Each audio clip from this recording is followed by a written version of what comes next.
La Inquisición. La Iglesia la inventó para salvar almas humanas, sin embargo acabó produciendo un sufrimiento humano inenarrable. La palabra Inquisición conlleva imágenes de tortura y crueldad. La tortura se utilizaba simplemente para sonsacar confesiones. Entre sus víctimas se incluyen Juana de Arco y Galileo, pero ¿sabemos realmente qué sucedió y por qué? Básicamente, todo lo que se ha afirmado sobre la Inquisición es erróneo por defecto. Y es erróneo porque nunca hubo acceso a la realidad que se escondía detrás de la Inquisición. La Inquisición. Ciudad del Vaticano, octubre de 1998. En una petición de examen de conciencia sin precedentes y en honor al año Jubileo 2000, el Papa Juan Pablo II convoca a un tribunal especial de historiadores y académicos para celebrar un simposio sobre lo que él mismo denominó una fase tormentosa en la historia de la Iglesia, que hoy en día se conoce como la Inquisición. Para ayudar al tribunal en su investigación, el Papa anuncia la apertura pública de los archivos secretos de la Inquisición, unos archivos que habían estado fuera del alcance de los académicos durante casi 200 años. El pontífice, de 79 años de edad, se enfrenta así a una de las cuestiones más cruciales en su trayectoria. ¿Debería la Iglesia Católica pedir disculpas por los pecados cometidos durante la Inquisición? El tema es un polvorín de controversia, incluso entre los historiadores. Yo creo firmemente que esta disculpa era innecesaria, porque la Iglesia no fue responsable de la mayoría de las persecuciones que hemos tenido en el pasado europeo. La Iglesia sí tiene alguna responsabilidad desde un punto de vista histórico. Fuera lo que fuere lo que la Inquisición hizo mal, no se puede decir que no fuera responsabilidad del papado. Todos los académicos deben afrontar una cuestión central y perturbadora. ¿Cómo pudo una institución como la Iglesia convertirse en el instrumento a través del cual se destruyeron miles de vidas humanas durante 6 siglos? La primera respuesta implica comprender que nunca hubo una única y todopoderosa Inquisición, sino más bien instituciones independientes en España, Portugal e Italia. Lo que compartían era un oscuro y perpetuo miedo, el miedo a la herejía religiosa.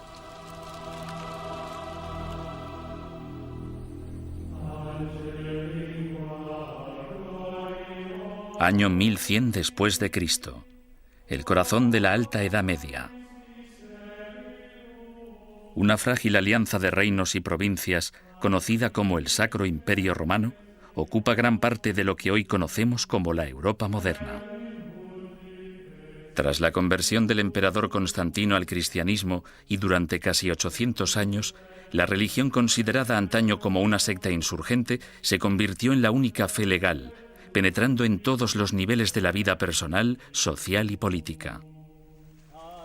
El cristianismo latino-europeo simbolizaba no solo la fuerza civilizadora en un mundo bárbaro, sino también la promesa de la salvación después de la muerte.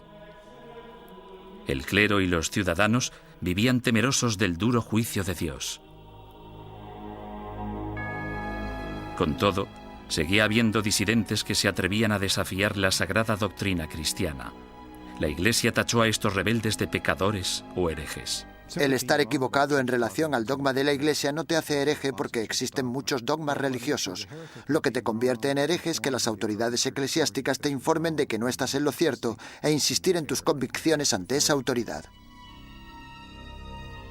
La palabra herejía proviene del latín airesis, que significa elección. Alrededor del siglo XII, herejía cobra un significado mucho más amenazante. Se convierte en un peligro mortal para la sociedad y para el hombre en una traición a Dios.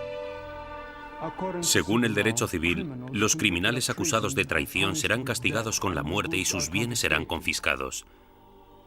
¿Qué otro motivo es necesario para que aquellos que ofendieron a Jesús, Hijo del Señor, sean expulsados de la comunión cristiana y privados de sus bienes? Papa Inocencio III. A pesar de la posición inamovible de la Iglesia en considerar esto un delito, los grupos de pensamiento libre siguieron emergiendo e insistiendo en interpretar a Dios a su manera. Entre dichos grupos se encontraban los valdenses, predicadores itinerantes que erraban por el sur de Francia y el norte de Italia viviendo en apostólica pobreza. El atractivo de los valdenses parece que fue su visión de un cristianismo simplificado, de la habilidad de todos para predicar si se poseía la inspiración del Espíritu, sin importar si se era clérigo o no. La Iglesia insistía que cualquiera que quisiera dedicarse a la predicación pública debía ser acreditado por el obispo de su diócesis. Cuando los valdenses se negaron a dejar de predicar, el Papa Lucio III emitió un edicto, conocido como Bula Papal, que tachaba el movimiento de hereje y excomulgaba a todos sus seguidores. La herejía se contemplaba como una amenaza a la comunidad cristiana. Era algo que podía perturbar a la gente, y no solo perturbar, sino que podía enajenar a toda la sociedad de la fe. Por eso era tan importante luchar contra ella. Los valdenses fueron suaves en comparación con los herejes más radicales, los cátaros.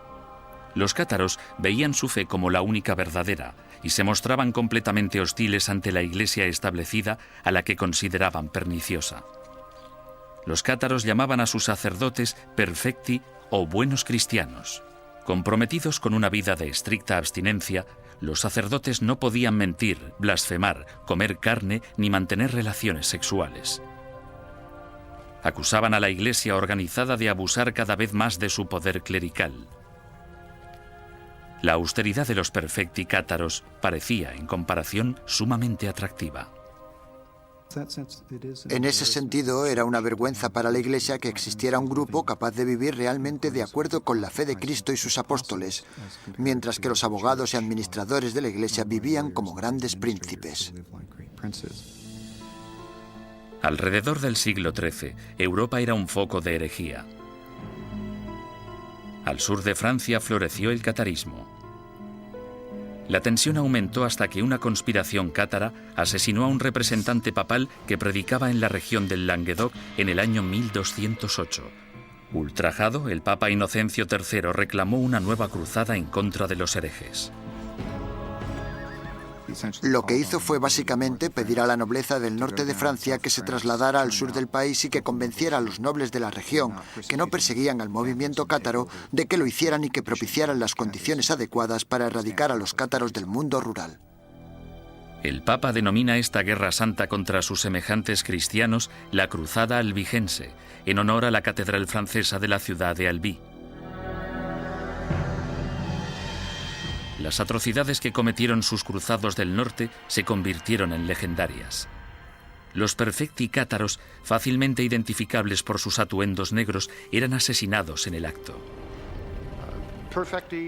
Los perfecti no intentaron esconderse, en parte porque la muerte les liberaba de este terrible mundo material en el que el Dios mezquino les había sumergido. Tenían una tímida tendencia al martirio. Sin embargo, tras años de matanzas, los astutos perfecti decidieron desprenderse de su atuendo distintivo y camuflarse gradualmente. A pesar del celibato, incluso empezaron a viajar con mujeres afirmando que eran sus esposas.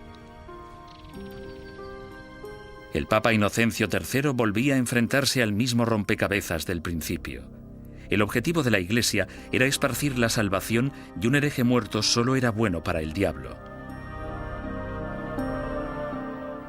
El pontífice en apuros consideró el sistema judicial del momento. El procedimiento habitual, el acusatorio, forzaba a la parte injuriada a hacer una acusación pública. Si la parte acusadora no conseguía probar su caso, entonces ésta era castigada del mismo modo en que habrían castigado al acusado. Este proceso hacía que incluso los que tenían una queja real se mostraran reacios a presentar una acusación. Inocencio III se dio cuenta de que esas reglas no servirían para su objetivo a largo plazo. En el año 1215, el Papa congregó a todos los líderes cristianos en el Cuarto Concilio de Letrán, celebrado en Roma. Inocencio utilizó el encuentro para anunciar sus nuevas normas para la persecución de herejes y clérigos descarriados. La Santa Inquisición había nacido.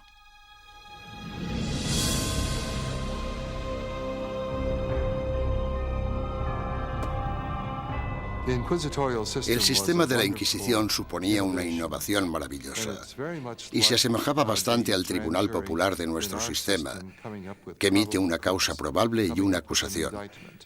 No tenían que demostrar nada, solo necesitaban tener muy claro o tener suficientes indicios que sugirieran la culpabilidad del acusado.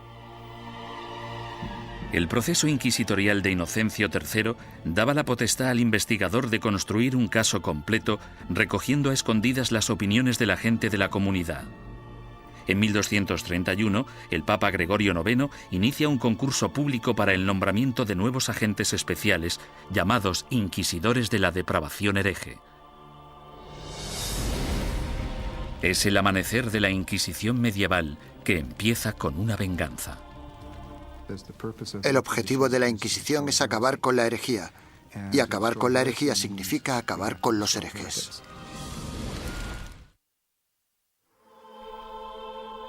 El Papa Inocencio III fracasó en su intento de eliminar a los cátaros, la secta más poderosa del sur de Francia. Sin embargo, en 1231, su sucesor, el Papa Gregorio IX, tramó un plan para volcar todo el poder del nuevo sistema legal de la Inquisición contra ellos. El Papa nombró a muchos sacerdotes y frailes inquisidores y los mandó a tierras germanas y francesas para que acabaran con los criminales religiosos. Los herejes que rehusaron retractarse de sus creencias y continuaron predicándolas fueron quemados en la hoguera. Si fracasaban, los herejes iban al infierno. El objetivo de todo esto era salvar a tanta gente como fuera posible, pero había que hacer ciertas cosas si se querían salvar muchas vidas. El Papa Gregorio pronto se percató de que encontrar a un buen inquisidor era muy difícil. Los más entusiastas a menudo eran fanáticos fuera de control. Conrad de Marburg, el más célebre de los primeros inquisidores, convenció a Gregorio IX de que había descubierto una secta secreta alemana llamada los luciferinos. El modus operandi de Conrad consistía en reclutar a una pandilla de linchamiento, arrestar a los supuestos herejes y ofrecerles dos opciones: retractarse o arder vivos.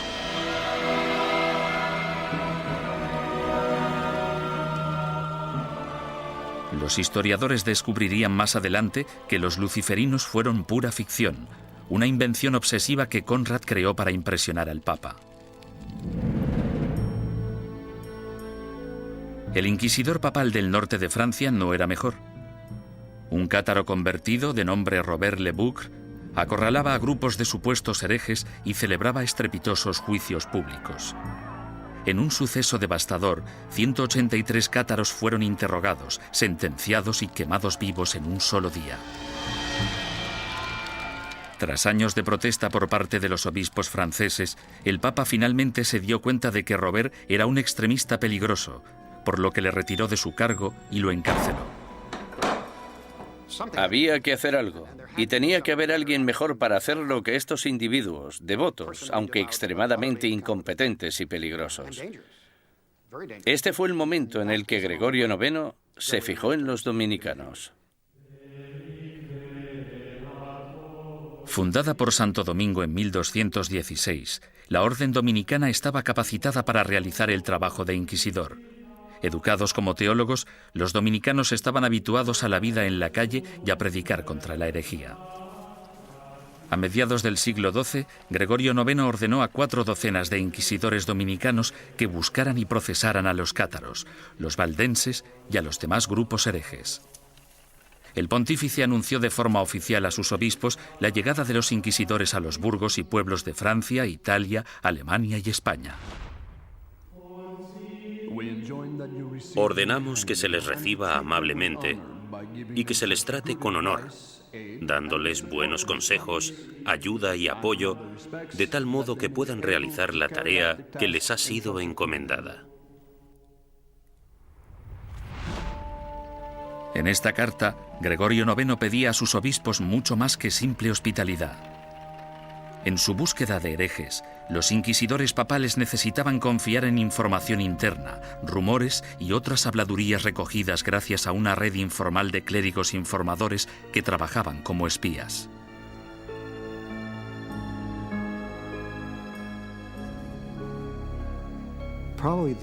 Probablemente sus mejores ojos y su mejor oído en el mundo rural eran los del clero parroquial, puesto que éste vivía en los pueblos, tenía familiares en ellos y por lo tanto estaba atento a los cotilleos locales. En sus incursiones a lo largo de la geografía, los inquisidores llegaban a un pueblo acompañados normalmente de un notario o escribiente para documentar el procedimiento o en ocasiones de un sirviente o un guardaespaldas. Entonces, el párroco reunía a los habitantes del pueblo para que escucharan al visitante predicar sobre los pecados y los peligros de la herejía. Una vez terminado el sermón, el inquisidor anunciaba un período de gracia durante el que cualquiera que hubiera cometido herejía podía confesar sus pecados a cambio de un trato clemente. Los que temían ser acusados o habían cometido herejía y tenían remordimientos de conciencia debían actuar durante el período de gracia, porque si lo confesaban después de dicho período, es decir, después de que se iniciara una investigación sobre ellos, la confesión no se consideraba tan sincera como si la hubieran hecho durante el período de gracia. Unas semanas más tarde, el inquisidor anunciaba el fin del período de gracia, momento en el que se iniciaba la fase más nefasta del edicto de fe. Desde ese momento, cualquier acusado se convertía en víctima de interrogatorios o arrestos. Y dado que la información siempre se daba en secreto, el inquisidor animaba a todos los buenos ciudadanos a que denunciaran a cualquier vecino que creyeran que podía ser hereje. El objetivo de las inquisiciones generales, de los edictos de gracia y los edictos de fe, era conseguir que entrara y saliera tanta gente como fuera posible de la oficina del inquisidor. Y para ello utilizaban el miedo, el terror y el interés propio. El inquisidor debía tener al menos 2 testimonios incriminatorios antes de poder seguir adelante. En ocasiones, los sujetos víctimas de investigación no sabían que eran sospechosos hasta el día que les convocaban. Durante el procedimiento inquisitorial, la mayoría de las pruebas se recopilaban antes de que tuvieras conciencia de que había una investigación en marcha. Cuando te informaban del caso, la investigación ya había finalizado. Bastante diferente al sistema actual. Conscientes del peligro de las acusaciones falsas o maliciosas, los inquisidores intentaban diferenciar las mentiras de la verdad. Cuando hacían subir al estrado a un acusado por primera vez, le hacían nombrar a todos sus enemigos. Si alguno de esos nombres coincidía con cualquiera de los nombres de la lista de testigos, el inquisidor debía desestimar ese testimonio. Sin embargo, las protecciones legales se acababan aquí. El acusado nunca llegaba a saber el nombre de quienes le acusaban, ni tampoco los motivos por los que se le acusaba. Era muy complicado demostrar tu inocencia una vez acusado por los inquisidores. Incluso los sospechosos que confesaban haber cometido herejía no podrían reconciliarse con la Iglesia hasta que dieran nombres e información de otros supuestos herejes. Si obstaculizaban la investigación, se arriesgaban a sentencias de cárcel y a perder todas sus propiedades. Si no cooperabas, los inquisidores podían reducir tu ración de comida y encadenarte a la pared. Por tanto, el principal método para conseguir que la gente confesara era simplemente encerrarlos durante largos periodos de tiempo y dejarles reflexionar. ¿Cómo llevaban los inquisidores su trabajo tan en secreto? Han sobrevivido algunos manuales prácticos dándonos una aproximación fascinante a ese período. Uno de ellos, llamado Conducta de interrogación relacionada con la depravación hereje, fue escrito por un inquisidor retirado, Bernard Guy, en el año 1324. Guy, cuyas hazañas inspiraron la novela histórica En el nombre de la rosa, ofrece docenas de investigaciones en las que recoge 17 años de experiencias de primera mano en lo que él denomina su cruzada personal contra la herejía.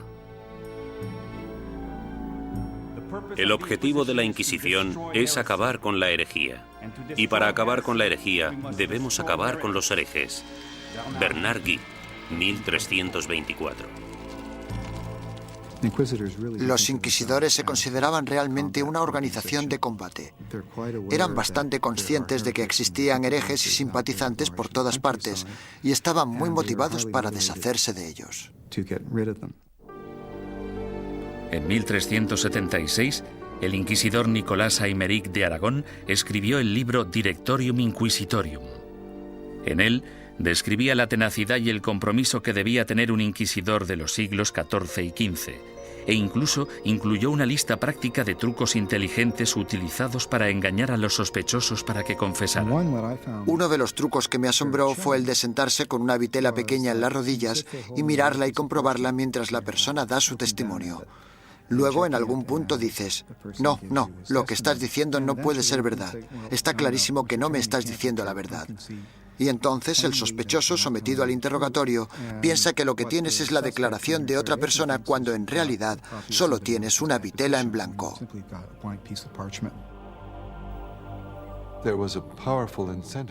Los inquisidores estaban altamente motivados para llegar hasta la verdad como fuera. Y si era necesario, pisotear algunos derechos de los acusados, pues se hacía en nombre de la verdad. Existe otro aspecto espeluznante en el trabajo del inquisidor: la tortura. En la Edad Media se consideraba un método aceptable para la detección de mentiras siempre que hubiera razones suficientes para justificarla. En el siglo XX, cuando hablamos de tortura, pensamos en violencia física para obligar a la gente a decir la verdad. En aquel entonces, se trataba de un método para averiguar si el acusado estaba diciendo la verdad. Y este era el rol inicial de la tortura. Era un instrumento legal que entraba en juego en un momento dado del caso y bajo unas circunstancias muy específicas. Antes de 1252, la Iglesia prohibía a los inquisidores que utilizaran la tortura en sus investigaciones.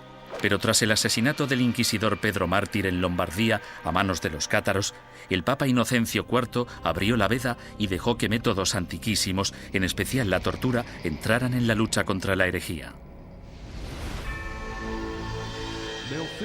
El oficial o párroco debe obtener de todos los herejes que capture una confesión mediante la tortura, pues de hecho son todos ladrones y asesinos de almas. Papa Inocencio IV.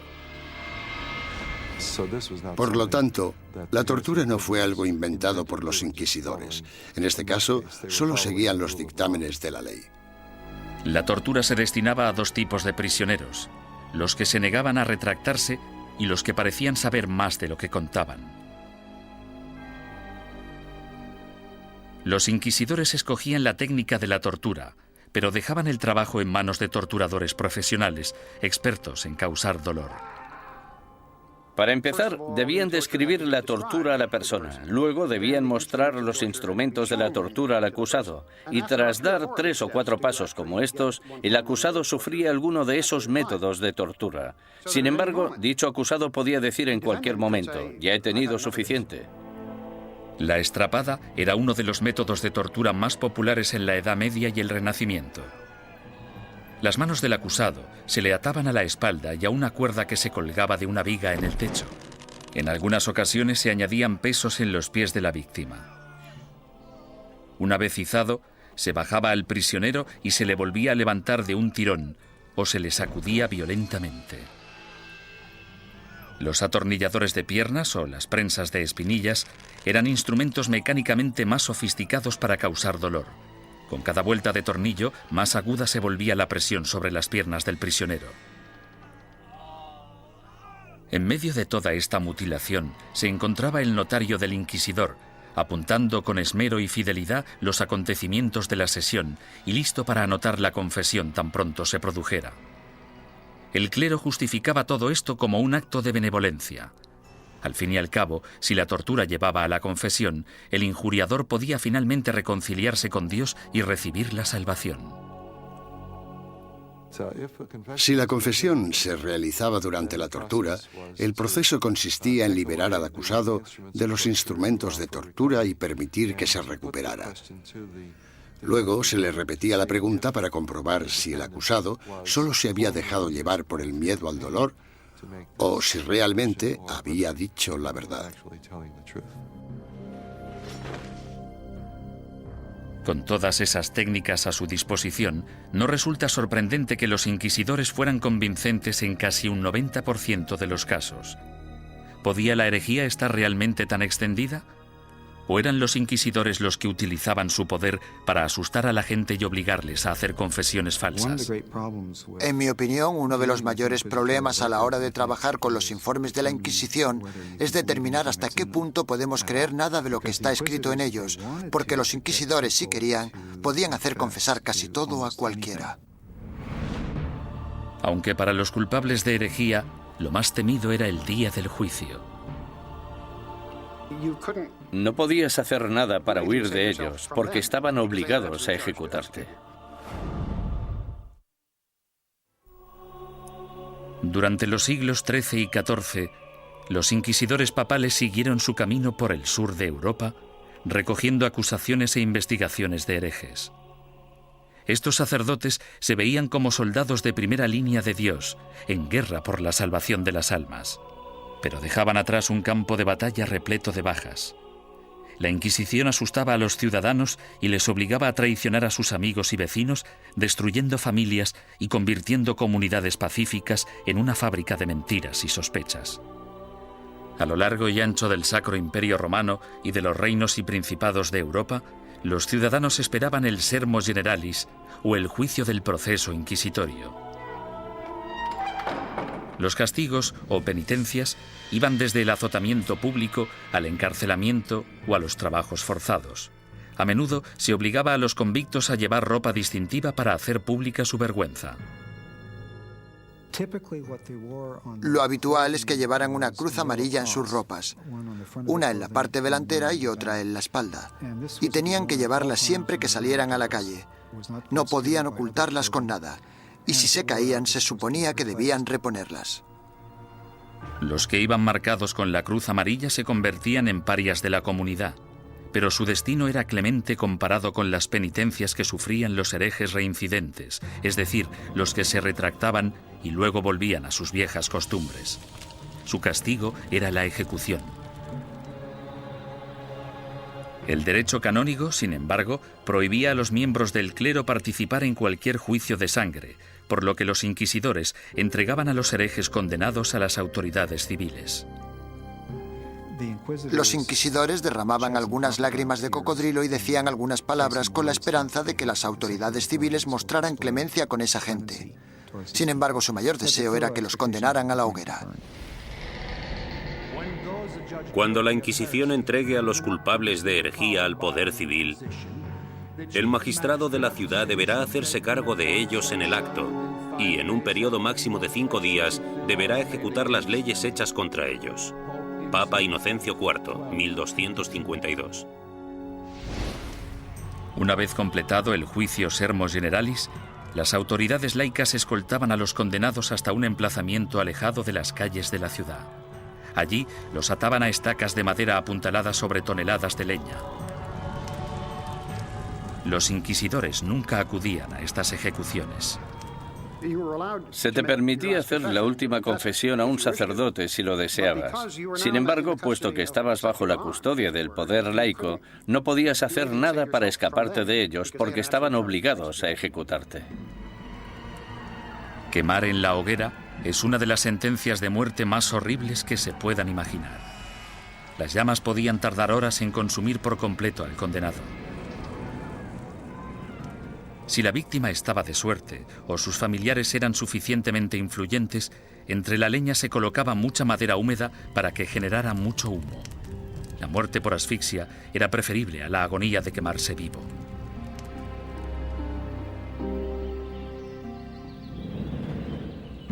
Ni siquiera la muerte podía liberarte de las garras de la Inquisición. En ocasiones, personas que habían muerto hacía años recibían acusaciones post-mortem y eran condenadas por herejía. Se saqueaban sus tumbas y se lanzaban sus restos a la hoguera. Desgraciadamente para la familia del fallecido, lo peor aún estaba por llegar. Las autoridades civiles confiscaban automáticamente todas las propiedades de los herejes fallecidos, dejando desvalidos a sus esposas e hijos sin importar su lealtad religiosa. La mañana siguiente a una ejecución a menudo atraía a los coleccionistas de reliquias, basureros que acudían con sacos a barrer las cenizas en busca de piezas de cadáveres.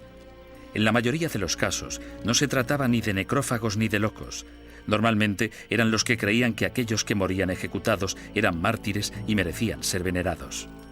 Mucha gente pensaba que los herejes eran buenos cristianos y los inquisidores gente malvada, por tanto podía darse un contraataque. El siglo XIV fue testigo del punto más álgido de la campaña de la Inquisición. Gracias a su inmenso poder, la Iglesia combatía la traición con la misma dureza incluso contra sus propios rangos. Cuando un grupo de franciscanos decidió desvincularse de la orden y llamarse a sí mismos franciscanos espirituales, el Papa Juan XXII les acusó de abandonar los ideales de su fundador, San Francisco de Asís, y ordenó a la Inquisición que acabara con ellos. Tras quemar en la hoguera a 4 líderes franciscanos espirituales en Marsella el año 1317, la mayoría de los rebeldes restantes volvieron a la orden original. Durante los 150 años de la Inquisición papal de Gregorio IX, los principales movimientos herejes, los cátaros y los valdenses, fueron virtualmente erradicados de la Europa occidental. Al reducirse el número de herejes, parecía que la Inquisición acabaría desapareciendo por completo. Sin embargo, el negocio de la cacería y el castigo de brujas resucitó el proceso con una venganza durante el siglo XIV. Se consideraba herejía, puesto que se creía que para conseguir poderes, el hechicero debía renunciar a Dios y a su bautismo. Es decir, que debía romper un contrato y rendir algún tipo de homenaje al diablo para poder conseguir esos poderes. El diablo nunca da nada a cambio de nada. La política corrompió los primeros casos de brujería. En 1307, Francia se encontraba casi en bancarrota tras una serie de fracasos bélicos. Su rey, Felipe el Hermoso, envidiaba las riquezas y las propiedades que poseían los caballeros templarios, una orden de poderosos monjes guerreros que se formó durante la primera cruzada a Tierra Santa. El rey Felipe los acusó falsamente de brujería, y durante los 7 años siguientes se torturaron y encarcelaron o quemaron en la hoguera a miles de templarios por toda Europa. Ningún historiador moderno cree que los templarios fueran objetivamente culpables de los cargos que se les imputaron: sodomía, adoración al diablo, herejía, etcétera, etcétera. En mi opinión, esto fue una verdadera manipulación cínica del proceso por parte de Felipe el Hermoso, y supone uno de los ejemplos más espeluznantes de hasta qué punto podían llegar a pervertirse los procedimientos inquisitoriales. Un siglo después, tras su triunfo sobre los ingleses en Orleans, Juana de Arco fue capturada y encarcelada por sus enemigos, que temían su creciente poder político. La entregaron al Tribunal Inquisitorial, organismo que utilizaron como instrumento en su contra. Los que acusaban a Juana defendían que las voces que ella consideraba su inspiración eran las voces del diablo y que sus premoniciones eran brujería. Juana fue condenada y murió en vehemente agonía. La nueva herejía de brujería diabólica parecía muy peligrosa tanto para la Inquisición como para las autoridades civiles y engendró el manual práctico más relevante e influyente de todos. Publicado en 1486, Malleus Maleficarum, o El martillo de las brujas, proporcionaba apoyo teológico, consejos legales y varias técnicas para acusar, torturar y sentenciar a las brujas. Se trata de un documento infame, puesto que crea la imagen arquetípica de la mujer bruja, además de ser una de las obras de todo el mundo literario que muestra más abiertamente su misoginia. Cuando una mujer piensa por sí misma, solo piensa en cosas malas. Como son más débiles de cuerpo y alma, no resulta sorprendente que puedan sucumbir al hechizo de la brujería. Toda brujería procede de la lujuria carnal que en las mujeres es insaciable. Malleus Maleficarum. La historia ha demostrado que uno de los autores de Malleus Maleficarum, un inquisidor de nombre Heinrich Kramer, tenía ciertos problemas para controlar su propia insaciable lujuria carnal. En el año 1485, Kramer fue acusado de llevar a cabo una inquisición en la región de Innsbruck, lo que ahora es Austria. Él mismo se buscó los problemas porque la mayoría de los interrogados eran mujeres y las preguntas tenían relación con sus actividades sexuales. Alarmado por la manifiesta obsesión sexual de Kramer, el obispo ordenó que destituyeran al inquisidor y que liberaran a todos sus prisioneros. 2 años más tarde apareció Malleus Maleficarum. Nació de la frustración de Kramer por la experiencia de Innsbruck y de la furiosa misoginia que sufría. Durante los siguientes 200 años, el Malleus Maleficarum se convirtió en un bestseller y llegó a ser publicado en 4 lenguas distintas. Estaba destinado a convertirse en la principal fuente de inspiración de los cazadores de brujas laicos, católicos y protestantes que aterrorizarían Europa y Norteamérica durante los siglos XVII y XVIII. Durante el siglo XV, sin una nueva política ni postura por parte del papado, la Inquisición empezó a desvanecerse poco a poco. Por lo general, los tribunales inquisitoriales se mantenían en activo solo si un inquisidor en particular quería seguir persiguiendo la herejía. Si no quería, no pasaba nada. Y así fue como los tribunales fueron perdiendo fuerza. Sin embargo, en España, la astucia política del rey y la devoción de la reina se apoderaron del proceso inquisitorio e hicieron que su aterrador poder recayera en su propia gente. El número de personas que se quemaban vivas en una misma hoguera era pasmoso, incluso para los estándares actuales.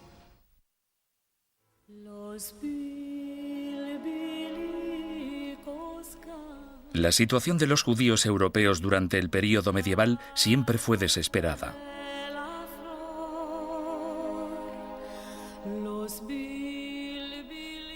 Expulsados de una nación tras otra, a partir del siglo IV, algunos finalmente se establecieron en España.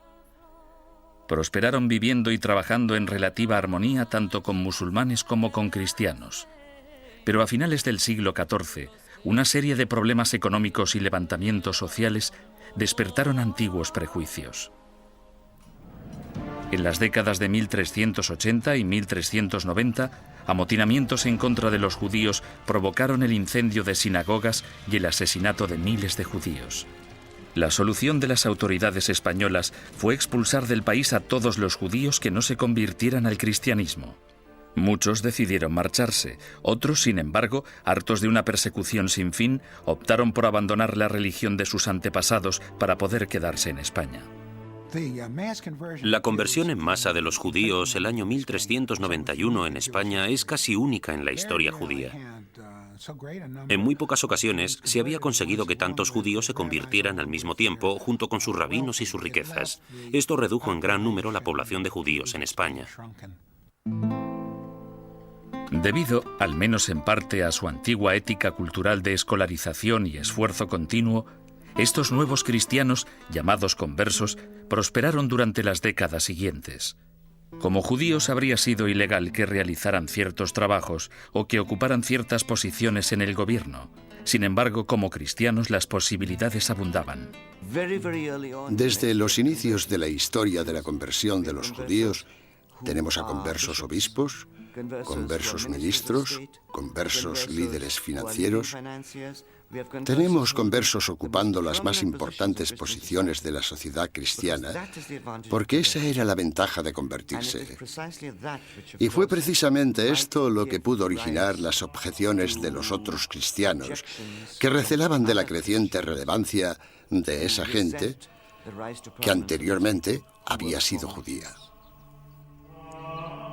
En tan solo unas pocas generaciones, miembros de la Iglesia Católica de España empezaron a acusar a estos nuevos cristianos de practicar secretamente la religión judía mientras mantenían una fachada apropiadamente cristiana.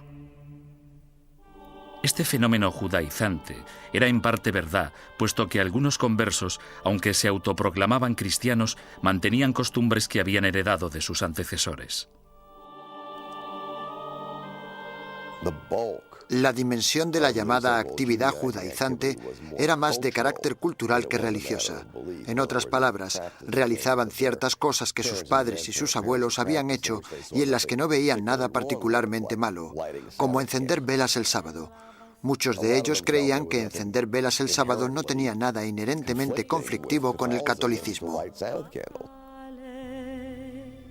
Su condición de cristianos bautizados también significaba que si se intuía de cualquier modo que recaían en el judaísmo, podían ser acusados de herejía. Fue precisamente esta trágica ironía la que les condujo hacia su destrucción. Con el matrimonio en 1469 de Fernando de Aragón e Isabel de Castilla, se unieron los dos reinos más poderosos de la península ibérica. Los consejeros dominicanos de Isabel pronto la convencieron de que la actividad judaizante suponía una amenaza mortal para el catolicismo en España y que una Inquisición podría ser la única solución. Si el clero pedía una Inquisición, no era solo porque fueran fanáticos, sino porque sabían perfectamente que detrás de ellos tenían a muchos seguidores muy fieles que tenían conciencia del problema tal y como lo percibían. El rey Fernando, astuto estratega político, vio que una alianza con la Iglesia Católica podía beneficiar a España en muchos sentidos. Aparentemente, Fernando tenía otros planes en mente. Apoderarse de las riquezas de los conversos. Había grandes cantidades de dinero esperando, encerradas en los cofres de los poderosos conversos, comerciantes y nobles. Y Fernando se propuso hacerse con ellas y lo consiguió. El primer paso del rey Fernando fue ponerse en contacto con el Papa y expresarle su preocupación por el problema judío de España. Es enorme el daño que los cristianos sufren con el contacto, las relaciones y la comunicación con los judíos, que siempre intentan de un modo u otro seducir a los leales cristianos y apartarlos de nuestra santa fe católica. Fernando el Católico. Bajo la presión del insistente rey español, el Papa Sixto IV emitió una bula papal que instauraba una Inquisición para erradicar la depravación hereje en España y que iba dirigida a los conversos judíos. Esta nueva Inquisición española fue algo completamente distinto a todos los demás tribunales inquisitoriales anteriores. Sus normas garantizaban que el rey Fernando, y no el Papa, controlaba todos y cada uno de los aspectos de sus actividades.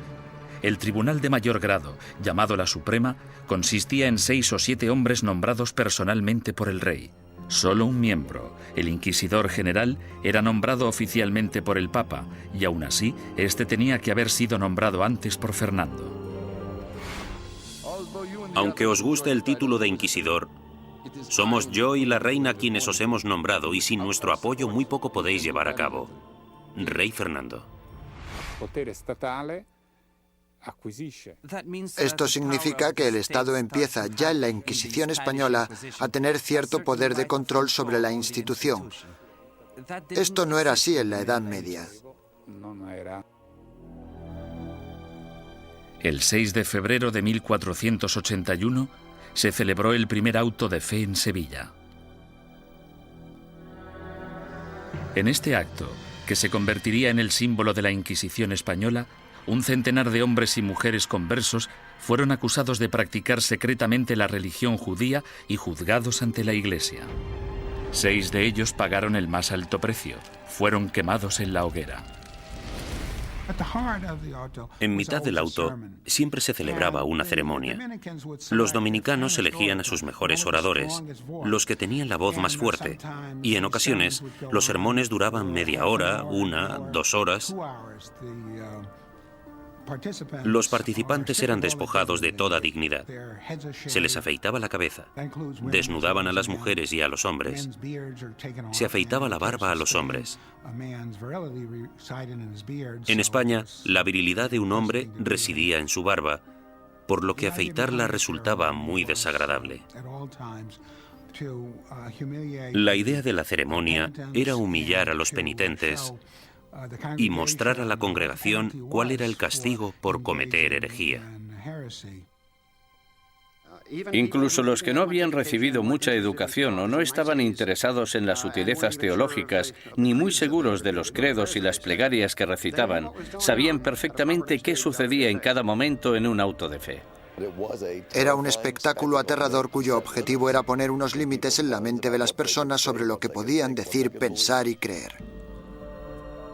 Durante el primer año desde su establecimiento, 1.500 conversos acusados de judaísmo fueron juzgados y otros cientos condenados a muerte. La cantidad de personas que se quemaba en una misma hoguera era pasmosa incluso para los estándares actuales.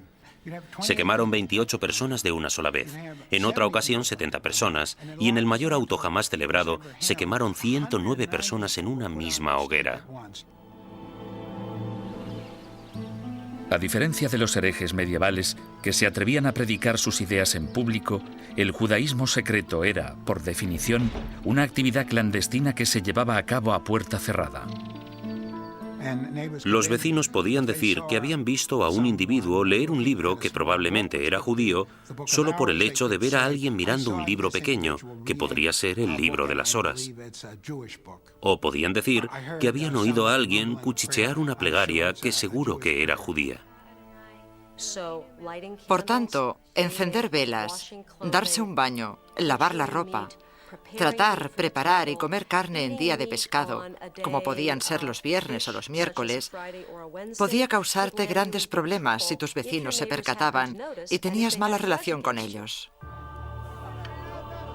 Las acusaciones provocaban más acusaciones.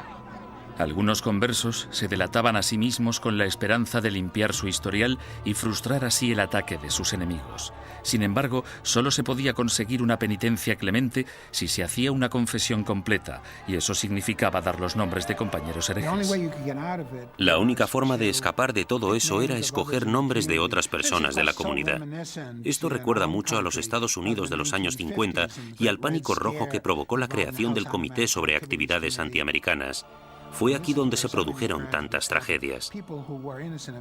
Gente inocente de todos los cargos podría, bajo tortura y pena de muerte, haber dado nombres sin pensar, solo para ser liberados. Si consideramos a Fernando e Isabel como los arquitectos de la Inquisición española, su contratista fue sin duda Tomás de Torquemada, el primer inquisidor general. A partir de 1490, Torquemada redactó minuciosa y sistemáticamente reglas que todavía conservamos en papel para guiar a los inquisidores, incluyendo el más mínimo detalle sobre lo que debían o no debían hacer. Y como consecuencia, podemos considerarle el fundador de la Inquisición. No hay ninguna duda de que Torquemada presidió la Inquisición durante su período más sanguinario y que ejerció mucha influencia sobre la corona. A pesar de que se le ha retratado de todos modos, desde un loco hipnotizador hasta un monje siniestro y obsesionado por el sexo, los historiadores saben muy poco sobre él. Era el típico teólogo fanático, antisemita y extremadamente hostil a los conversos. Era un hombre que concentraba toda esa intolerancia y ferocidad tan característica de los primeros inquisidores. Podemos estar de acuerdo o no con él en que los judeoconversos debían ser perseguidos y condenados. Pero en mi opinión, Torquemada insistió mucho en las normas de procedimiento correcto para el sistema inquisitorial. Sin embargo, se calcula que durante los 20 años de mandato de Torquemada como inquisidor general, 2.000 personas perdieron la vida y otros miles fueron castigados.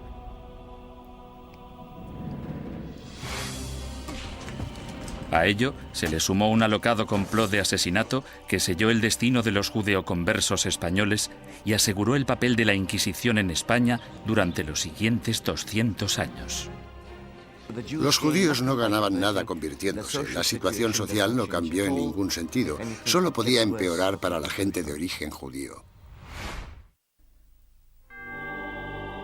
5 años después de su nacimiento, la Inquisición se encontraba en plena forma, ganándose a pulso su temible reputación. Los conversos españoles, los judíos convertidos al catolicismo, no podían acudir a ningún lado en busca de justicia. Tanto la Iglesia como las autoridades civiles seguían la misma lógica aplastante.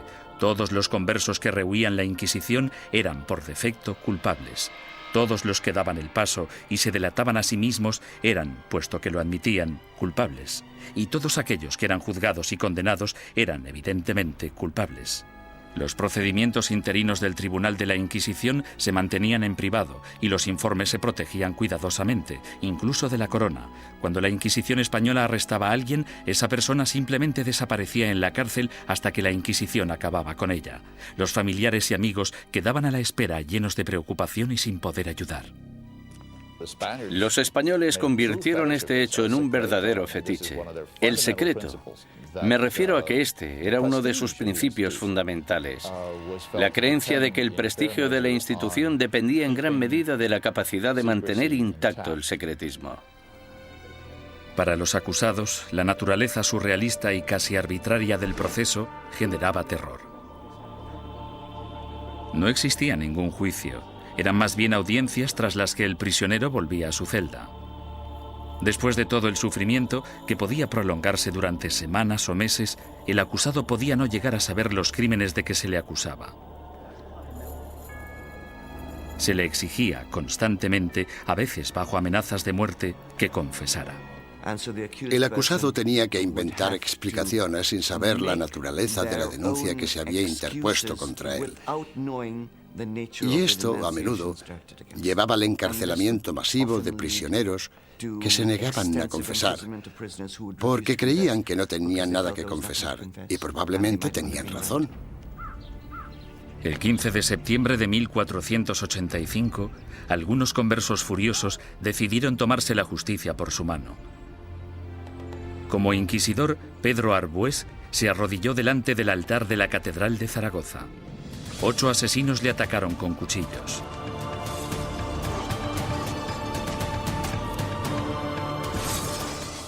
Arbués murió al día siguiente, y con él la esperanza de todos los conversos españoles, pues el desdichado complot hizo que los judíos perdieran la simpatía pública para siempre y garantizó a la Inquisición un lugar en la sociedad española durante las generaciones venideras. Entre los académicos hay una pregunta obvia que ha generado más debate que cualquier otra.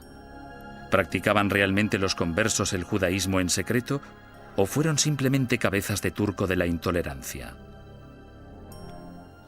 El problema desde un punto de vista técnico es que la única fuente de información que tenemos para responder a esta pregunta proviene del Santo Oficio.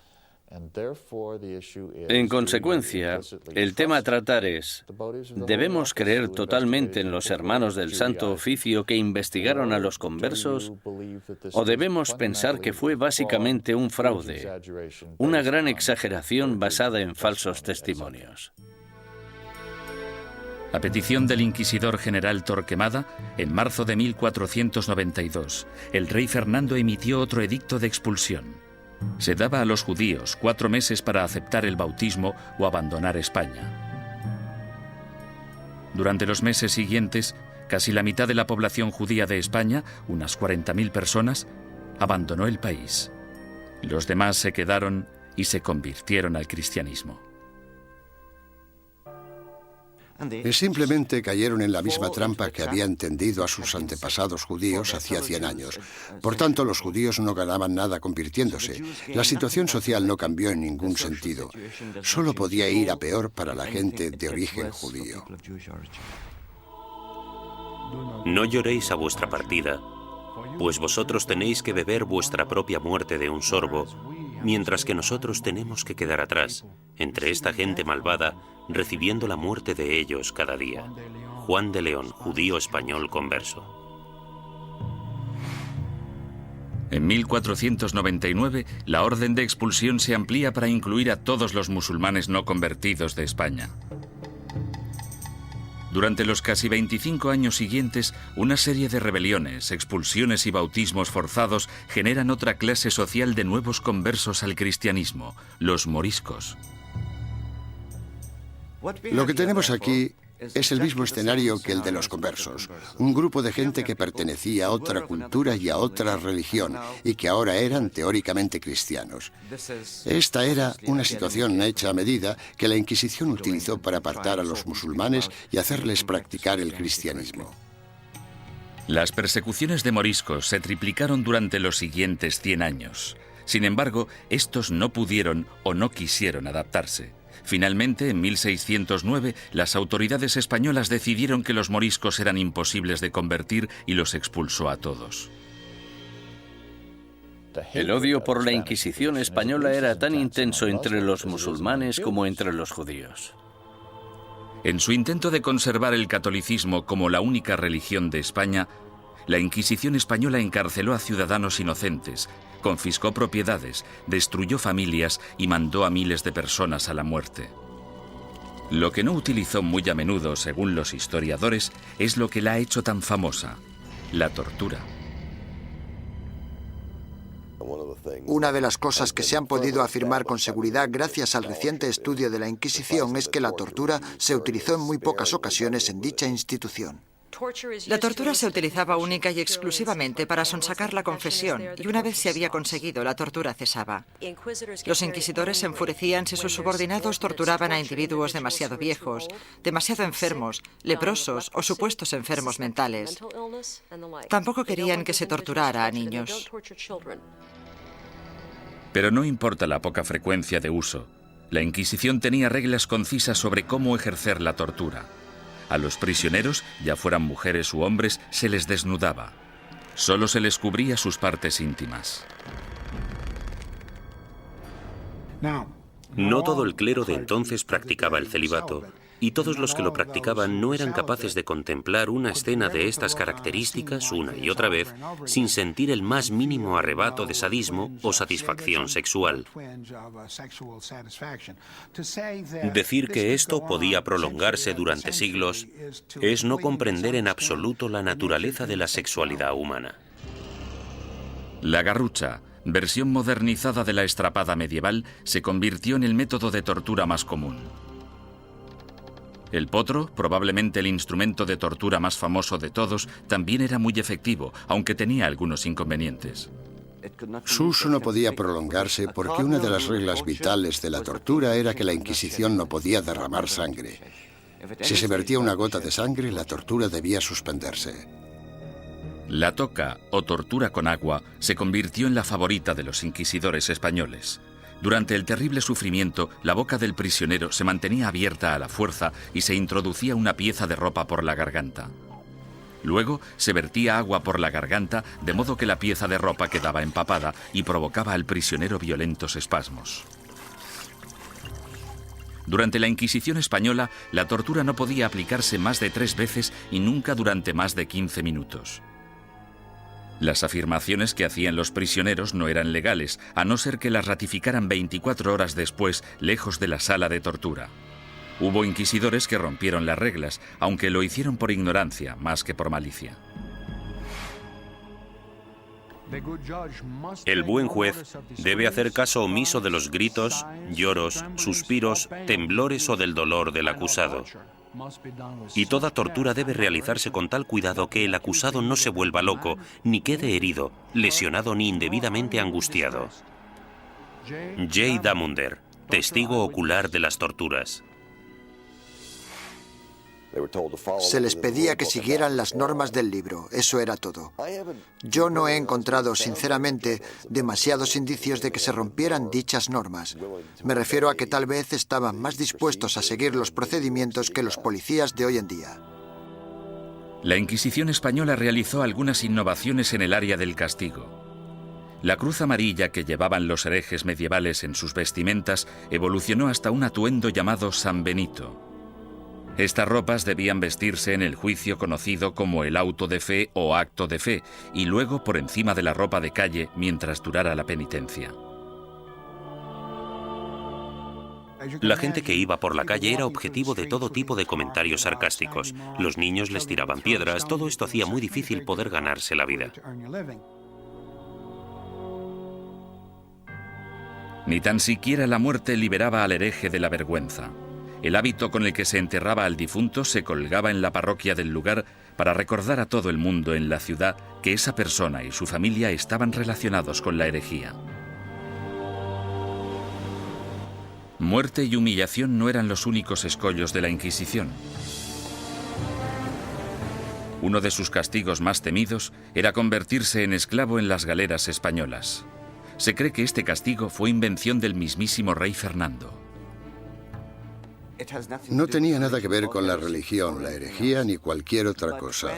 Pero el rey Fernando se percató de que mucha de esta gente estaba siendo castigada con penas del todo inútiles y pensó, buena idea, ¿por qué no utilizamos a esta gente? Porque yo necesito remeros en mis barcos. Después de la muerte, ser enviado a las galeras era el castigo de la Inquisición española más temido. No puedo imaginarme nada peor que ser esclavo en las galeras. Yo casi preferiría que me quemaran. Al menos acabaría rápido. Durante la expulsión del año 1492, miles de judíos cruzaron la frontera con Portugal, engrosando allí la población judía y reanimando viejas tensiones raciales. A causa de los alborotos resultantes, los judíos portugueses fueron obligados a convertirse al cristianismo, y en 1532 el rey Juan III insistió en que Portugal tuviera su propia Inquisición. Durante 10 años, los ricos conversos portugueses utilizaron todas las formas de persuasión posible, incluyendo enormes sobornos, para convencer al Papa de que no instaurara una Inquisición en su nuevo santuario. Muchos conversos españoles se fueron a Portugal y de hecho pronto superaron en número a la comunidad portuguesa. Dichos conversos creían que en Portugal estarían a salvo hasta que, evidentemente, los portugueses instauraron su propia Inquisición y todo cambió. La Inquisición portuguesa se puso a trabajar de inmediato con los sospechosos de siempre. Entre 1547 y 1580 se celebraron 34 autos de fe en Portugal con casi 2.000 penitentes y 169 ejecuciones. Las persecuciones fueron tan letales que los conversos, la mayoría de los cuales apenas habían emigrado a Portugal desde España, decidieron volver a su tierra natal y enfrentarse a lo que parecía el mal menor de las dos malvadas instituciones. Tras la conquista militar española del Imperio Azteca en 1521 por Hernán Cortés, los conversos portugueses y españoles pronto emigraron a las Américas en busca de un nuevo comienzo. Pero la Inquisición española les siguió de cerca e inició investigaciones en la recién fundada Ciudad de México. En 1528, 2 conversos españoles fueron quemados en la hoguera tras el primer auto de fe celebrado en tierras del Nuevo Mundo. Las primeras oleadas de sacerdotes españoles también consideraban su deber guiar a la población americana lejos de sus creencias paganas y ayudarles a adoptar el cristianismo. Tras un periodo inicialmente optimista sobre lo que se creía una conversión extendida, la segunda generación de prelados españoles en el Nuevo Mundo empezó a tener dudas sobre si los indios seguían siéndolo a escondidas después de ser bautizados, del mismo modo que se creía que los conversos seguían siendo judíos tras el bautismo. En contra de la política estricta y reacia aplicada tanto a judíos como a musulmanes en España, la Suprema finalmente decidió que los indios simplemente eran incapaces de asimilar las creencias cristianas y que, por tanto, estaban fuera del alcance de la conversión. Sin embargo, la Inquisición pronto se enfrentaría a su mayor enemigo hereje de todos los tiempos, el protestantismo. Y en ocasiones incluso fueron torturados por la Inquisición, lo que parece muy injusto, pero eran protestantes y eran una presa fácil.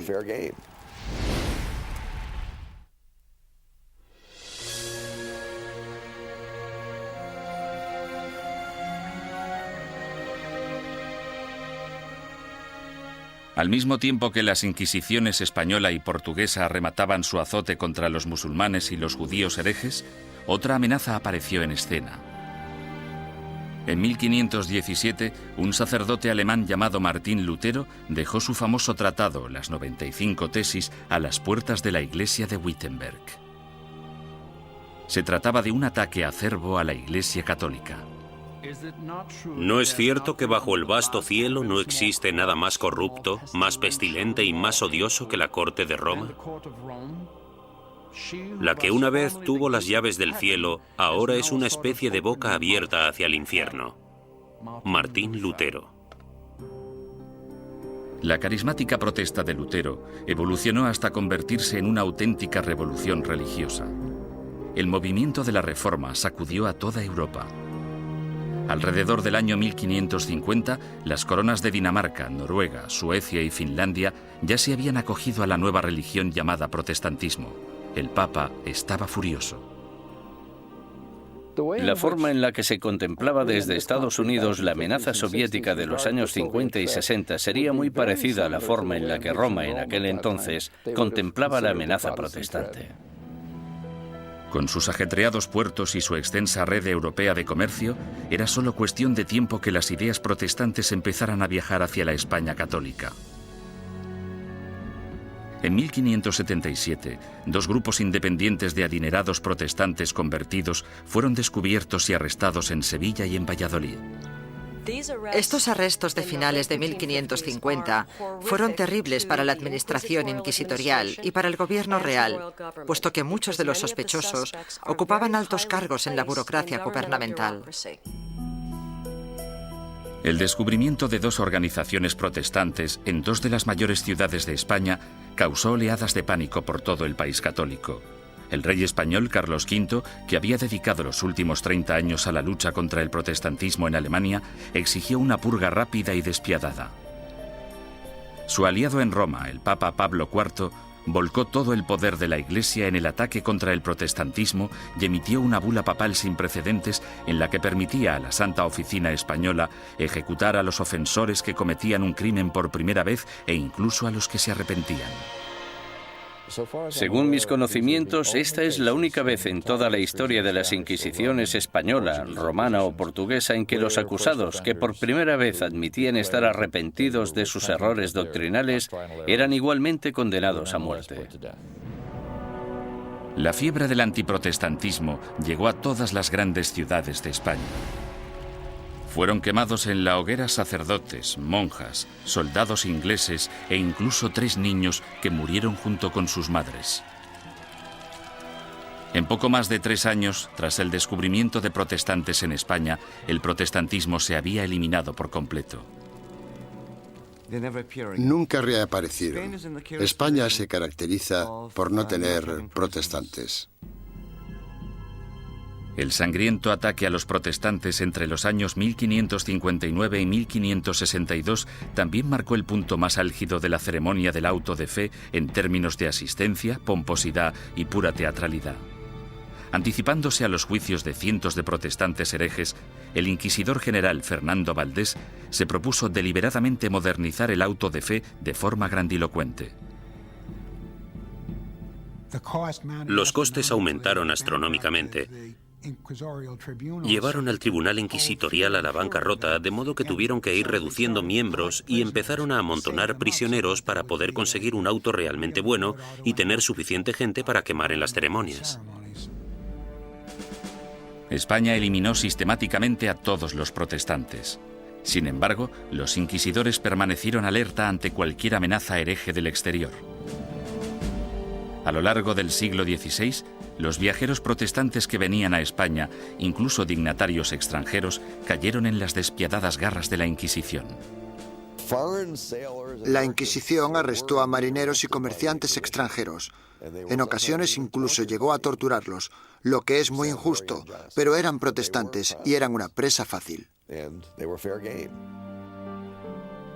Mientras que España parecía haber triunfado ante el protestantismo, no pudo hacer nada ante los efectos de otra de las invenciones alemanas, la imprenta. Hacia finales del siglo XVI, libros y panfletos escritos por víctimas de la Inquisición española avivaron el negocio de forma importante. Los líderes protestantes, que aspiraban a poner el mundo en contra de la España católica, explotaron estos horribles relatos de tortura, encarcelamientos y muerte. Las cuerdas, que eran de tamaño pequeño, se ataban a los huesos del prisionero atravesándole la carne y haciendo que la sangre borboteara por 8 puntos diferentes al mismo tiempo. Mientras el prisionero se resistía a hacer cualquier confesión respecto a lo que los inquisidores le preguntaban, tiraban de las cuerdas de esta manera 4 veces sucesivas. John Foxe, El libro de los mártires. La mala publicidad de la Inquisición no era el único escándalo al que se enfrentaba la Iglesia católica. En 1542, Roma fue sacudida por la noticia de que Bernardino de Ochino, el líder de la admirablemente austera y piadosa orden católica de los capuchinos, había abandonado Italia para unirse al protestantismo. La deserción de Ochino, una de las figuras relevantes más admiradas en la Iglesia, finalmente incitó al Papa a tomar una decisión. La respuesta del papado a este tipo de escándalos fue la creación de lo que se esperaba que fuera un método más eficaz de rastreo de herejes para detenerlos antes de que se convirtieran en una amenaza o en causa de bochorno. El 4 de julio, el Papa Pablo III ordenó el establecimiento de una Inquisición romana, la primera Inquisición en suelo italiano en más de 200 años. Una comisión de 6 cardenales dirigiría el Santo Oficio, aunque a diferencia de la versión española, dirigida por la Corona, el poder de la Inquisición romana estaba única y exclusivamente en manos del Papa. Independientemente de lo que hiciera mal la Inquisición, no se puede decir que no fuera un error del papado. Durante el siglo XVI, la Inquisición romana gozó de gran prestigio y poder político. Los papas Pablo IV y Pío V subieron al poder tras servir a la Iglesia como inquisidores. A pesar de sus sangrientos mandatos, en términos de número de protestantes ejecutados, estudios recientes muestran que la Inquisición romana fue pionera en reformas judiciales que serían las predecesoras del sistema legal actual. Los prisioneros de la Inquisición romana podían disponer de un abogado e incluso reunir testigos que testificaran a su favor. 300 años antes de que se inventara la figura del abogado de oficio, la Inquisición romana ya proporcionaba abogados gratuitos a los indigentes acusados. Como mínimo, la Inquisición escuchaba o pretendía escuchar las explicaciones del acusado de un modo que los demás sistemas judiciales no contemplaban. La justicia civil era en muchos sentidos peor que la del Santo Oficio. Torturaban a los acusados más despiadadamente, los condenaban con más rapidez. Los acusados no morían a causa de la tortura en el sistema inquisitorial, sí en cambio en los tribunales civiles. Sin embargo, la Inquisición romana se volvió en contra de algunos de los mayores pensadores del Renacimiento. Estaban muy preocupados por el tema de las escrituras y parecía que Galileo las cuestionaba basándose en cuestiones muy controvertidas en aquel entonces. El ataque de la Inquisición romana contra el protestantismo supuso mucho más que arrestos, castigos y ejecuciones. En 1559, el Vaticano publicó su Índice de Libros Prohibidos, en el que listaba cientos de libros y autores considerados peligrosos para la fe y la moral de los buenos católicos. Cualquier ciudadano que poseyera uno de estos libros prohibidos podía ser arrestado. Algunos autores encontraron sus libros listados en este índice simplemente porque una o dos frases sueltas se habían considerado erróneas. Sir Thomas More, político inglés que irónicamente fue decapitado por su lealtad a la religión católica, también fue considerado un autor prohibido. En relación a ciertos pasajes de sus libros, el índice decía: podéis leer este libro, pero debéis saltaros este pasaje. Es cierto que mucha gente famosa aparecía en este índice y, por tanto, estaban prohibidos. Los historiadores cuestionan si dichos índices tuvieron algún impacto real. Hay literalmente miles de títulos en cada índice, y aparte de un grupo de inquisidores y de obispos, pocos sabían exactamente qué estaba prohibido. Con mis investigaciones he podido demostrar que en Cataluña, por ejemplo, nadie hacía caso al índice. A lo largo de todo el siglo XVI, las librerías de Barcelona vendieron públicamente libros que aparecían en el índice de libros prohibidos. Simplemente fingían no conocerlo. Como instrumento de censura, el índice de libros prohibidos resultó ser algo de mucho ruido y pocas nueces. Sin embargo, no hay ninguna duda de que la Inquisición romana tuvo un efecto represivo sobre las ideas intelectuales y científicas y que destruyó las vidas y los legados de algunos de los mayores pensadores del Renacimiento. Giordano Bruno fue uno de los genios más excéntricos del siglo XVI. Medio filósofo, medio loco, su visión del cosmos, considerada inverosímil en su época, de hecho se anticipó a la concepción actual del sistema solar. Bruno era un visionario. Se consideraba casi una segunda reencarnación de Cristo, aunque de hecho tenía sus dudas sobre la divinidad de Dios, pensamiento por el que fue acusado. El tratado más famoso de Bruno, publicado en 1584, pronto le hizo merecedor de aparecer en el Índice romano. De título Sobre el universo infinito y los planetas, es una mezcla extravagante de misticismo y astronomía de Copérnico. Bruno lanzó la teoría de que existe vida inteligente en otros planetas situados más allá de las estrellas. Enseñaba que la unificación de todas las religiones, incluidas el Islam y el judaísmo, era la única salvación de la humanidad. Estas creencias herejes provocaron aversión tanto entre los católicos como entre los protestantes. En un periodo de tensión religiosa, las personas como Bruno representaban una amenaza enorme porque en realidad parecían desechar casi todos los pilares básicos del cristianismo. Durante 15 años, Bruno evitó cautelosamente la Inquisición romana, manteniéndose alejado de Italia. Sin embargo, en 1591, un rico mecenas le convenció para viajar hasta Venecia y una vez allí le traicionó denunciándole ante el Santo Oficio. El encarcelamiento y el juicio de Bruno duraron 7 años, durante los que el tribunal romano llegó prácticamente a implorarle que abandonara sus creencias herejes. Él se negó. Habría sido como repudiar toda su vida. En mi opinión, para un hombre como Bruno, que estaba completamente convencido de sus propios poderes, habría sido casi imposible actuar de otro modo. Tal vez vuestro miedo a juzgarme sea mayor que mi miedo a ser juzgado. Giordano Bruno. La obstinación de Bruno enfureció tanto al Papa Clemente VIII que él mismo le condenó a muerte. El 8 de febrero de 1600, Bruno fue conducido al campo dei Fiori, en pleno corazón de Roma, y fue quemado vivo. En la actualidad, una estatua en su honor, erigida en el año 1829, marca el lugar de los hechos. Otro intelectual renacentista, Galileo Galilei, también desató la ira de la Inquisición. Cuando construyó el primero de sus famosos telescopios en el año 1609, Galileo ya era un físico y profesor de matemáticas de fama mundial.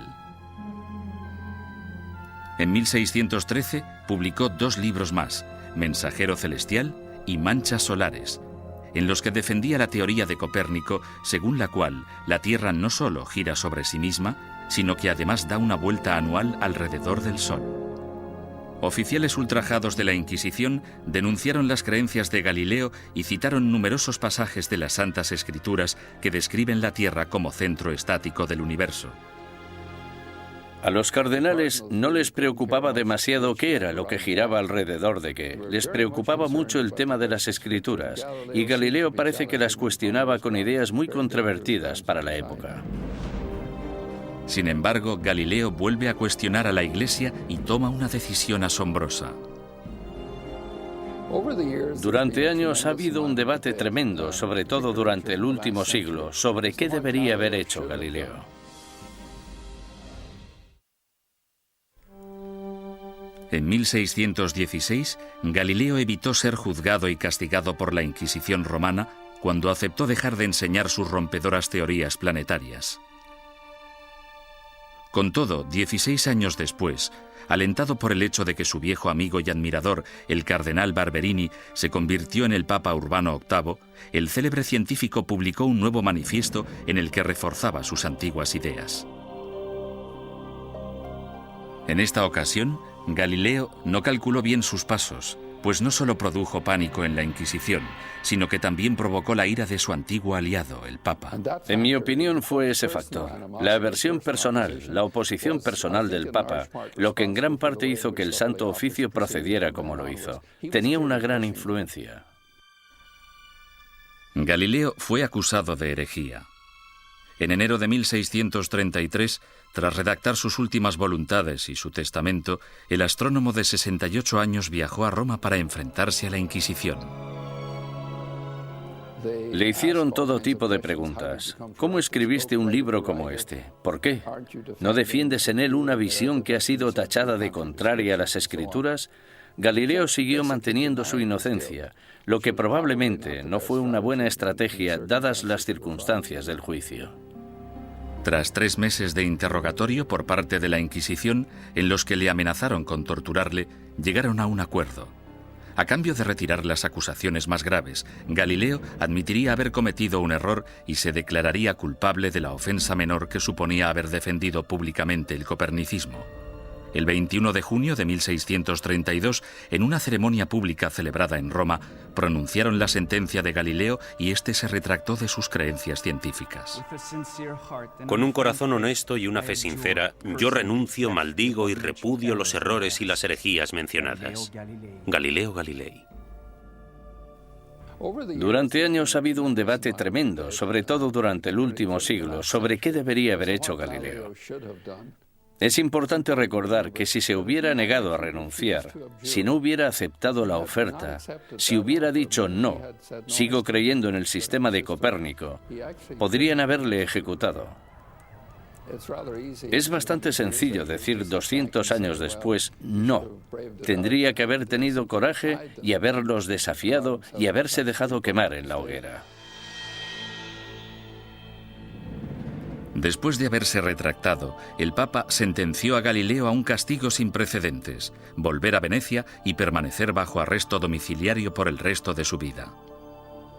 El viejo científico murió silenciosamente 9 años después, a los 77 años.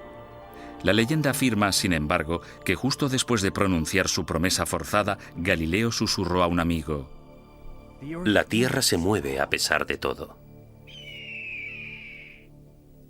En 1992, el Papa Juan Pablo II anunció oficialmente que la Iglesia se equivocó en 1633 al acusar al padre de la ciencia moderna de hereje.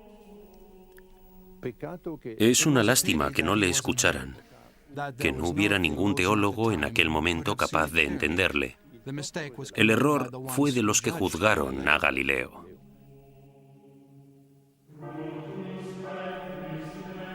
Los siglos XVII y XVIII fueron un período de declive para todas las inquisiciones. En España, aparte de la necesidad de erradicar a los conversos acusados de practicar secretamente el judaísmo, la Inquisición española se centró en la persecución de comportamientos personales inaceptables, como por ejemplo la homosexualidad, la bigamia y el adulterio, así como también los crímenes del clero. Las ceremonias de castigo, los autos de fe, siguieron celebrándose de forma esporádica en el siglo XVIII. Sin embargo, el prestigio de la Inquisición quedó mancillado cuando Felipe II rechazó expresamente acudir al auto celebrado en honor a su coronación. Los propios españoles empezaron a ver la Inquisición como un instrumento anticuado. Y a partir del año 1730 desapareció por completo. Inspirado por los ideales y las reformas de la Ilustración, Portugal empezó a desmantelar su oficina de la Inquisición. Alrededor de 1773, los autos de fe se ilegalizaron y las distinciones entre cristianos viejos y cristianos nuevos se eliminaron de las leyes portuguesas. Fue necesario que el ejército de Napoleón invadiera Italia y España para acabar definitivamente con la Inquisición. Algunas de las primeras acciones del régimen francés al entrar en Madrid en 1808 fueron abolir la Inquisición, confiscar todas sus propiedades y llevarse todos los archivos que encontraron. Napoleón fue incluso más lejos en Roma, donde no solo confiscó los archivos, sino que también se llevó como prisionero al Papa. En 1814, el imperio napoleónico se derrumbó y el Papa Pío VII regresó sano y salvo a Roma. Finalmente, en el año 1820, la Inquisición española fue ilegalizada completamente. Al oír la noticia, grupos de ciudadanos asaltaron el palacio, quemando y destruyendo todos los informes inquisitoriales. Algunas personas cuyos familiares habían sido juzgados no querían que se supiera. Por eso los robaron y los destruyeron. A pesar de la aplastante realidad, el papado se negó a admitir que el final de la Inquisición era inevitable. La Inquisición romana continuó ejerciendo teóricamente, no en la práctica, durante los siguientes 150 años. En 1965, el Papa Pablo VI reorganizó el Santo Oficio llamándole la Congregación para la Doctrina de la Fe. Todavía existe en la actualidad, aunque solo interviene como consejera en asuntos eclesiásticos. No realiza investigaciones ni impone la doctrina de la Iglesia.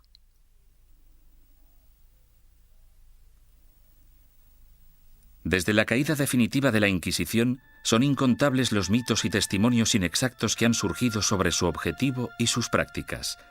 Los descubrimientos realizados en documentos nunca vistos, así como en los archivos de la Inquisición abiertos por el Vaticano recientemente, han ayudado a desbancar algunos de ellos. Por ejemplo, se ha podido demostrar que algunos recuentos de personas quemadas en la hoguera eran enormemente exagerados. La gente decía que se habían quemado 200 personas. De esas 200, quizá 3 fueran reales y 197 imaginarias. Poco a poco hemos podido fijar los números reales de las personas que fueron ejecutadas. Han sido necesarios muchos siglos para comprender que algo estaba mal. Debemos tener en cuenta el contexto y la mentalidad. Mucha gente creía que la Inquisición era un instrumento necesario y, aunque no gustaba demasiado, se aceptaba. Sin embargo, otros eruditos advierten que una visión revisionista de la Inquisición nos podría estar llevando demasiado lejos en la dirección errónea. Era una institución malvada. Si se mira todo en conjunto, yo diría que la Inquisición fue exactamente como la han descrito y que no necesitamos un lavado de cara de la Inquisición más de lo que necesitamos una revisión del Holocausto.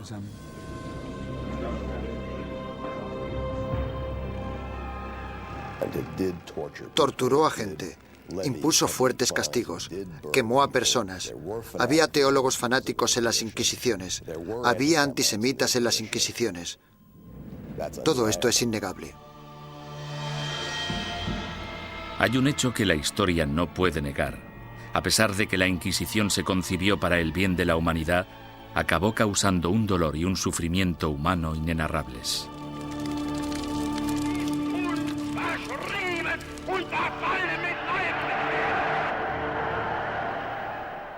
Las Inquisiciones existieron durante casi 6 siglos y lucharon por la necesidad de un grupo de imponer sus ideas sobre las de los demás. Esa necesidad sigue existiendo en la actualidad.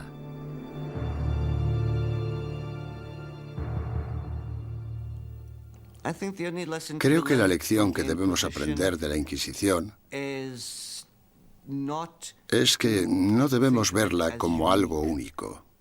Es un fenómeno recurrente que se ha dado a lo largo de la historia en todos los países, porque es un fenómeno natural. Es un fenómeno internacional. Es más, es innato en la condición humana utilizar las inquisiciones como método de imposición de nuestras preferencias culturales. El peligro siempre está al acecho. Cuando una sociedad se ve amenazada, sin importar si esa sociedad es una sociedad religiosa como la Iglesia Católica del siglo XVI o una nación-estado del siglo XX, cuando se desafía a una sociedad, el resultado más común es una respuesta violenta que a menudo no está reglada por la ley.